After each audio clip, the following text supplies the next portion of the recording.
Baiklah teman-teman, pernahkah teman-teman terkadang sholat di satu masjid, kemudian imamnya, misalnya sholat isya yang suaranya jahar, itu mendengarkan bahwasanya imamnya tidak menggunakan basmalah ataupun tidak membaca basmalah dengan suara yang kuat.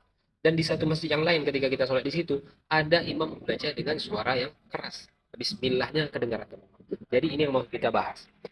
Menurut beberapa mazhab teman-teman, pertama mazhab Hanafi dan Hambali ini satu pendapat, sama pendapatnya.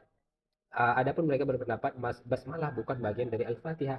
Kemudian hukum dibaca pada waktu sholat yang jahar itu sunnah teman-teman. Itu pun dibaca dengan suara yang pelan teman-teman. Sir. Tidak dengan suara yang keras.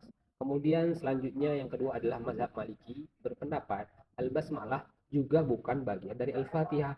Dan ini menarik, makruh dibaca di dalam sholat fardu teman-teman, baik pelan maupun keras. Jadi keras maupun pelan, Imam Maliki tidak memperbolehkan atau memakruhkan hukum baca al-basmalah teman-teman. Yang terakhir adalah mazhab Syafi'i, inilah yang biasa kita gunakan, yaitu membaca basmalah dengan suara yang keras. Jadi mazhab Syafi'i berpendapat basmalah adalah bagian dari al-fatihah. Jadi hukumnya wajib dibaca, jika ditinggalkan dengan sengaja sholat tidak sah. Kemudian cara bacanya dari ya keras teman-teman.